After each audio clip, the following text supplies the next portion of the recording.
YTN 라디오가 보내드리는 신율의 뉴스 정면 승부 4부 시작합니다. 제가 이게 부 시작할 때마다 말씀드리는데요. 4월 17일까지 지역번호 02로 걸려오는 전화, 이게 청취율 조사 전화일 확률이 있거든요. 여러분들께서 꼭 전화 받아주셔가지고 지금 듣는 방송 YTN 라디오 신율의 뉴스 정면 승부 들으신다, 이렇게 말씀해 주시면 정말 저희로서는 감사하겠고요. 샵 0945, 짧은 문자 50원, 긴 문자 100원이죠. 샵 0945로 여러분이 문자 주시면 또 커피 쿠폰 드리는 행사도 마련되어 있습니다. 여러분들 많은 참여 부탁드리겠고, 여러분의 적극적인 청취율 조사 참여 역시 부탁드리겠습니다. 자, 뉴스 정면 승부 4부 시작할 텐데요. 4부는 바로 천막회죠. 천막에 깃발 되어주실 두 분을 소개해 드릴 텐데, 이 라디오 지금 듣고 계시는 분들 중에서 차 굉장히 막히시는 분들 많으시죠. 아마 차가 오늘 엄청 막히는 모양입니다. 그래서 한 분은 전화 연결을 할 수밖에 없는 상황인데요. 자, 일단 스튜디오에 나오신 분부터 소개해 드리겠습니다. 조청래 전 여의도연구원 부원장 나와 계십니다. 어서 오십시오. 안녕하십니까, 조청래입니다. 예. 자, 그리고 더불어민주당 조상호 법률위 부위원장께서는 전화 연결을 할 수밖에 없습니다. 부위원장님, 얼마나 막히십니까? 예, 죄송합니다. 지금 제가 강남에서 이렇게 오다 보니까 강남 지역에 차들이 너무 많더라고요. 그렇죠. 죄송합니다. 별 말씀을. 어쨌든 차가 지금 퇴근 시간이라서 참 많이 밀릴 거예요. 그럼요. 예. 자, 이제 두 분과 얘기를 할 텐데, 우선 첫 번째로 오늘 윤 대통령이 첫 번째 거부권 행사 했습니다. 자, 조청래 부원장님부터 평가해 주시죠. 예, 쌀 공공비축제가 도입된 게 2005년인가 그래요. 예. 그 전까지는 정부가 수매를 했었죠. 2005년부터 그러니까 재작년까지 쌀을 사서 보관한 양이 약 300만 톤쯤 됩니다. 예. 3,700만 석인데 거기에 재원이 5조 원 정도가 들었고요. 그러니까 정부가 계속 쌀에 대해서 쌀 시장 매입, 시장 격리를 쭉 해왔습니다. 이게 시장 조율 조절 역할을 해왔는데, 지금 민주당이 이걸 문제 삼고 나온 거거든요. 작년에 90만 톤, 신곡, 구곡 다 합해서 90만 톤 시장 격리를 했고요. 거기에 약 1조 원 가량의 예산이 들어갔습니다. 그러니까 문재인 정부 5년 동안에 그 평균 매입 비용 양보다 훨씬 많은 양을 작년에 했거든요. 그런데 민주당이 이걸 가지고 왜 의무 매입을 해야 된다고 주장하는지 저는 정말 좀 이해가 안 가고요. 예. 우선 이게 그 시장 격리를 강제적으로 하게 되면 매년 1조 원 이상, 평균 1조 원 이상의 예산이 들어갑니다. 2030년에는 1조 4천억 정도가 들어간다고 추산이 되는데, 들어가고 있고, 이걸 실시를 하고 나면 농산물 시장, 그러니까 작물의 다양화를 저해하기 때문에 시장의 왜곡이 일어날 수도 있고, 바로 그런 현상 때문에 문재인 정부 내내 이 부분을 입법화하지 못했습니다. 그런데 정권이 바뀌자마자 지금 민주당이 들고 나오는 건데, 지금 많은 농민단체가 반대를 하고 있고요. 이게 실제로 양곡관리법이 통과되고 나면 영세 농민들, 형편이 어려운 농민들이 더 크게 피해를 보게 됩니다. 그게 이제 쌀의 시장 조율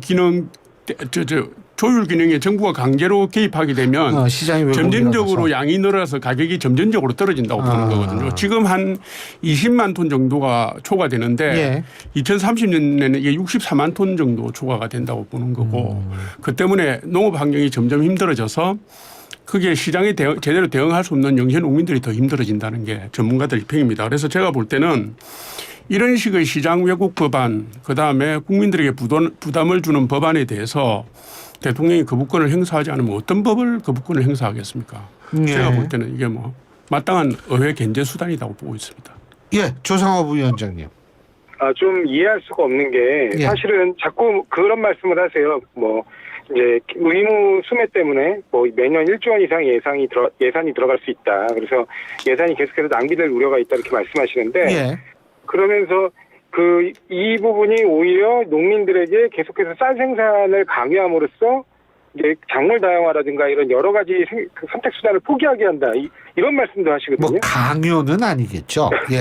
근데 그러면 본인의 자유죠, 그건. 예? 정부는 이거에 그냥 의존해가지고 그대로 가겠다는 취지인 건지, 왜냐면 지금 이거는 최소한의 안전장치로서 농민들에게 일정 부분의 비율별로 지나치게 쌀값이 폭락하거나 예. 쌀 생산량이 갑자기 늘어나거나 했을 예. 때 조절 장치를 그 권한을 주자는 거거든요. 예. 그러면 이 권한을 일단 갖고 있대 그 재량 범위 내에서 이제 농림축산식품부가 이제 여러 가지 농식품부가 재량을 발휘할 수 있는 부분들이 있잖아요, 정책적으로. 예. 그 정책적으로 재량을 발휘할 수 있는 부분에 대한 오히려 재량 여지를 열어주는 건데 그냥 이거에 그대로 안주해서 다른 정책은 다 포기하겠다는 겁니까? 저는 그걸 이해를 할 수 없다는 겁니다. 그러니까 이 부분은 예. 원래 이 쌀과 같은 쌀뿐만 아니라 모든 농산물의 특징이 예. 이 정확한 생산량, 그러니까 이 시장 수요에 맞춰서 생산량을 조절하기가 쉽지 않은 영역이거든요. 그래서 그런 부분에서 시장에서 굉장히 이제 여러 가지 변동 가능성이 커졌을 때 그 부분을 정부가 좀 흡수해주는데 법적 근거를 갖춰주자는 거고, 근데 이런 일이 벌어지지 않도록 가급적이면 시장 상황에 맞게 대응할 수 있도록 여러 가지 정책들을 잘 활용해야 되는 게 정부의 역할입니다. 근데 정부의 다른 역할들은 그러면 아예 안 하겠다는 것인지, 올해 만약에 과자 생산이 됐다고 하면 다음에는 어차피 수매해 줄 거니까 손을 놓고 있겠다는 겁니까? 저는 그게 이해할 수가 없다는 거고, 각 농민단체들이나 이런 여러 단체들이 반대하는 것도 예. 지금 같은 수준에서 굉장히 많은 이제 원가율이 올라가고 있거든요. 그래서 쌀값은 폭등하고 있는데 그에 맞춰 쌀 소비량은 점점 그러면 폭등하는 가격이기 때문에 줄어들 수 있는 문제가 있단 말이죠. 예. 그러면 지금 생산된 것들에 대해서 비용은 많이 들어갔는데 그러면 그 부분에 대해서 농지 활용은 굉장히 엄격하게 제한하고 생산수단을 다른 방식으로 활용하는 건 다 막으면서 안 사주겠다. 그러니까 그거는 결국에는 농민들이 알아서 농지를 다른 부분으로 전용하지는 못하게 하면서 전용하지 못하게 해요? 그렇죠. 그 자리에서 주저앉게 만드는 거잖아요. 절대 농지 같은 경우는 손도 못 대는 상황이에요. 아니 그러니까 저는 그 다른 작물로 재배를 하는 그런 것도 막는다 이런 것을 일정 부분 왜냐하면 밥을 또 밭으로 바꾸는 것도 쉽지 않은 일이거든요. 그러니까 그런 부분들이 여러 가지 제한들이 있어요. 그런 거는 뭐 열어둘 필요가 있겠죠. 예. 그렇습니다. 그리고 그런 부분들을 어떻게 보면 정부 쪽에서 예. 잘 리드해가면서 끌고 가야 된다는 거죠. 근데 정부 쪽이 알겠습니다. 그런 부분을 아예 손을 놓고 예. 그냥 강제 매수 측면, 그러니까 의무 매수 측면에서만 비판한다고 하면 일을 안 하겠다는 수치밖에 안 보인답니다. 예. 자. 아니 저는 무슨 말씀을 하시는지 좀 이해가 잘 안 되는데 이 정부가 이때까지 시장 격리를 안 해왔고 그러니까 그 생산량하고 가격의 등락폭에 따라서 정부가 개입을 해왔어요. 정책적인 측면에서 해왔는데 이걸 안 했어야 지금 말씀이 타당해지는 것이지 무조건 일정량 이상을 강제 매입하라고 하는 것이 어떻게 정부에게 선택지를 넓혀주는 겁니까? 그리고 지금 농업 예산이 그렇게 많지도 않은데 매년 1조 원 이상씩 이런 데 들어가면 쌀 농사를 짓는 농민층도 늘어날 뿐만 아니라 청년 농업인 육성이라든가 스마트팜이라든가 미래형 그 식량 안보를 위한 정책들을 실행할 재원도 없습니다. 그러니까 일시적으로 등락폭이 있을 때 정부가 탄력적으로 대응하게 할 수 있게 하기 위해서는 의무 매입 같은 정책적 강제 조항들을 없애주는 것이 정부를 위하는 것이고 농민을 위하는 것이지 그거를 수치를 정해놓고 이상은 무조건 사라. 무조건 비축을 해라 이렇게 가면 안 되는 거죠. 저는 납득이 잘 안 가요. 지금 이번에 양곡관리법도 그 취지에서 가격이 폭락했을 때 경우에 적용할 수 있도록 딱 수치를 제시하고 있거든요. 그리고 지금 말씀하신 것처럼 이미 정부에서 일정 부분 재량을 갖고 하고 있습니다. 근데 그 부분들을 보다 명확하게 정부의 권한으로서 명시해 주자는 건데 그 부분이 왜 문제가 된다는 것이 좀 이해하기 어렵고 아까 말씀하신 것처럼 계속 1조 원 말씀을 하시는데 그러면 이 작물 다양화라든가 여러 가지 지금 말씀하신 스마트팜이라든가 이런 정책을 통해서 다른 부분을 해소할 수 있는 부분에 대해서까지 다 조치를 안 하는 걸 전제로 하는 거거든요. 아니 계속 이런 식의 비율이 똑같이 나온다는 얘기잖아요. 작년에 윤석열 정부 말씀하는데 죄송합니다. 작년에 윤석열 정부 들어서고 난 뒤 10월에 신구곡 90만 톤을 매입하겠다고 결정했잖아요. 그게 저 문재인 정권 5년 동안 평균 매입 양이 50만 톤이에요. 윤석열 정부가 들어서서 1년도 안 돼서 이미 정책적 판단으로 해서 더 크게 예산을 쓰면서 할 때는 했다 이 말이에요. 그걸 꼭 네. 정책적인 전용 수단이 있는데도 불구하고 그걸 꼭 법적으로 해서 시장 개입을 하는 게 맞냐 이 말씀을 드리는 겁니다. 그러니까 저희가 말씀드리는 거 그런 부분에 대한 명확한 법적 뒷받침을 해주겠다는 거예요. 그리고 그게 농민들에게 예측 가능하도록 일정 수치를 딱 정해서 정확하게 공개하는 방식으로 가겠다는 겁니다. 예. 근데 있잖아요. 이 오늘 조상호 부위원장님께서 이 전화로 하시니까 이 열기가 더 뜨거워지는 것 같아요. 예. 진짜요. 좋습니다. 자, 이 얘기도 해봐야죠. 지금 민주당은 한덕수 국무총리와 정황식 농식품부 장관의 책임을 물어야 된다. 또 탄핵을 얘기를 하는데, 자, 탄핵 시리즈 얘기해 볼까요? 지금 이상민 장관의 탄핵 중이고 한일 정상회담 끝난 다음에 박진 장관 탄핵이 나왔죠. 그 다음에 뭐 한동훈 장관 얘기가 필요 없을 정도로 자주 나오죠. 자, 이제 한덕수 국무총리 탄핵 얘기 나옵니다. 정황식 농식품부 장관 또 탄핵 얘기 나옵니다. 이게 너무 자주 탄핵을 거론하는 거 아닌가? 이제 뭐 탄핵 그럼 그래? 뭐 이렇게 될 것 같은데 우리 조청래 부위원장님은 어떻게 보세요? 죄송합니다. 아니에요. 아닙니다. 제가 생각할 때는 헌법에요. 헌법 제65조에 탄핵의 요건과 관련된 규정이 있습니다. 직무집행에 있어서 헌법이나 법률을 위반한 경우에 탄핵 소추 의결이 가능하다 이렇게 돼 있어요. 그러니까 뭐 앞에 지금 거론하신 민주당에서 거론하고 있는 여러 장관들 탄핵 소추가 진행 중인 이상민 장관 경우를 거듭해서 말씀드리지 않더라도 제가 드리고 싶은 말씀은 지금 한덕수 총리하고 정황근 농식품부 장관이 무슨 법률 위반을 했다는 건지 아마 민주당이 지금 들고 있는 게 그거던데요. 제가 성함을 잘못 말했어요. 국회의장이 제시한 수정안을 근거로 하지 않고 예전에 상임위 차원의 자료를 근거로 해서 발표를 해서 사실관계를 왜곡했다 이 내용인 것 같은데 이게 탄핵 사유가 되는 건지 제가 볼 때는 민주당이 다수 의석이니까 쓸 수 있는 칼이 많겠지만은 그 점을 악용해서 내각에 대한 탄핵 카드를 정치 카드로 계속 만지작거리는 거 아닌가. 후폭풍이 두렵지 않나 이런 말씀 드리고 싶습니다. 죄송합니다. 제가 정황근 농식품부 장관을 정황식으로 발음을 했네요. 제가 정정하고 사과의 말씀을 드립니다. 정황근 장관입니다. 그리고 이 조상호 변호사님은 더 좀 흥분하시고 화내셔도 돼요. 라디오 진행할 때 제일 좋은 연사, 그러니까 출연자가 누군지 아세요? 약간 화난 듯한 연사가 제일 좋습니다. 좋습니다. 자, 조 변호사님 말씀해 주시죠. 사실은 한덕수 총리, 정황근 지금 농식품부 장관에 대한 탄핵 얘기들은 이제 개별 의원들 사이에서 얘기는 나올 수 있습니다. 근데 이 탄핵이라는 제도를 굉장히 무겁게 받아들이시는 경우가 있는데, 탄핵은 국회가 갖고 있는 국무위원 기타 법률이 정한 고위공무원들에 대한 파면권이에요. 그러니까 일종의 국민 소환권과 같은 겁니다. 국민의 대표니까 국회의원이.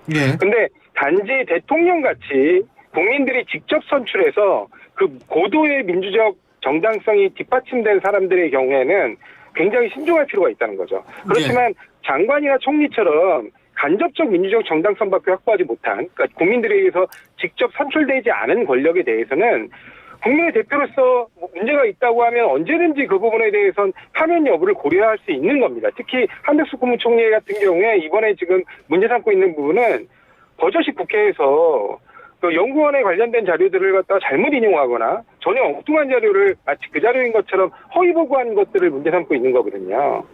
왜냐하면 국무총리나 국무위원은 언제나 국민의 대표인 국회가 대정부 질문을 함에 있어 그 질문에 대해서 성실하게 답변할 의무가 있습니다. 헌법상. 그렇기 때문에 그런 부분에 대해서 불성실한 측면이 있었다면 국회는 당연히 그 부분에 대한 책임을 따져 물을 수 있는 거고요.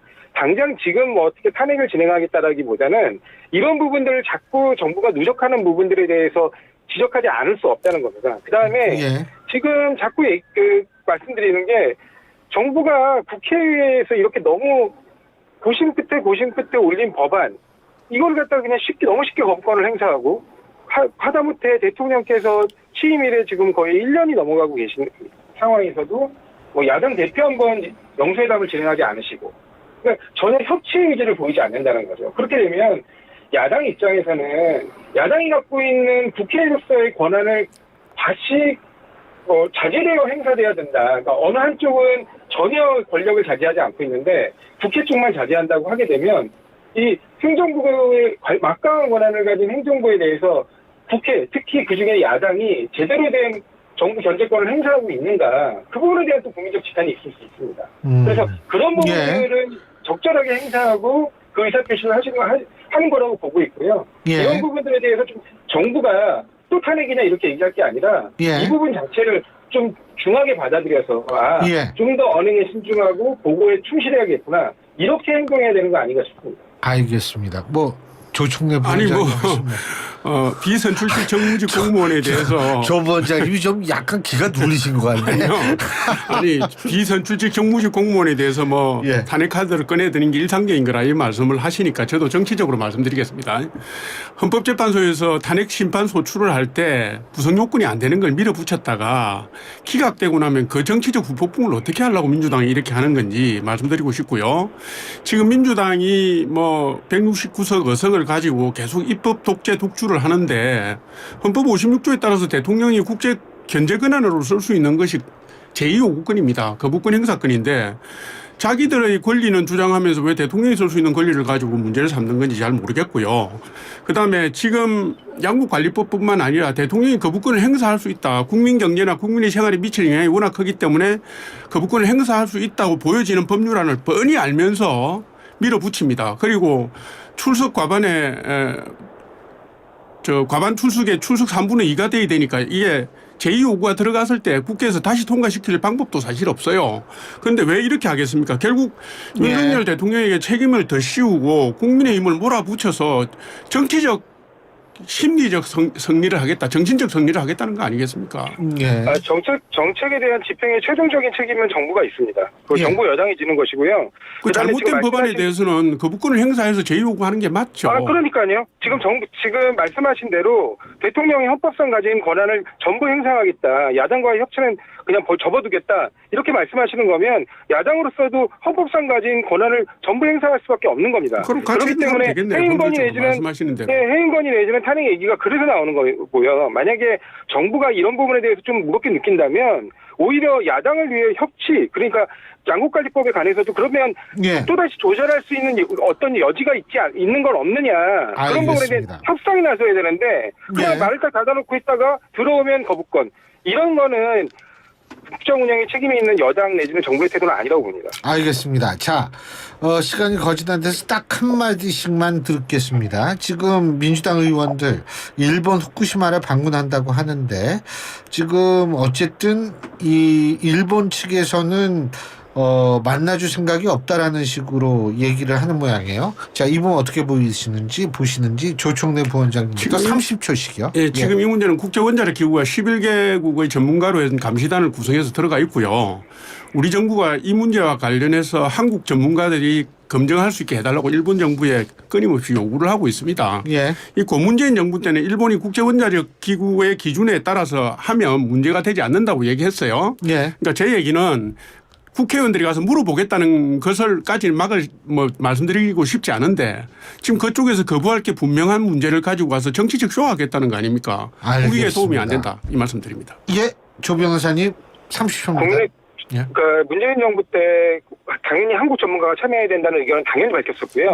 그리고 그런 부분에 관해서 지금 일본 측에서 제대로 대응하지 않고 정부 쪽에서조차 제대로 움직이지 않는다면 야당으로서는 국민들에게 직접 이런 방식으로서 호소할 수밖에 없다는 측면을 말씀드리는 겁니다. 그래서 이런 부분들에 대해서 지금 정부 여당은 어쩔 수 없이 지금 이런 합의들에 이르거나 지금 방향대로 가고 있다라고 말씀하시지만 이런 식의 다 포기해주고 다 해주는 합의라면 굳이 왜 해야 되는지를 모르겠다는 겁니다. 오늘 말씀 여기까지 듣죠. 오늘 아주 전화하니까 생생해지네요. 오늘 말씀 잘 들었습니다. 고맙습니다.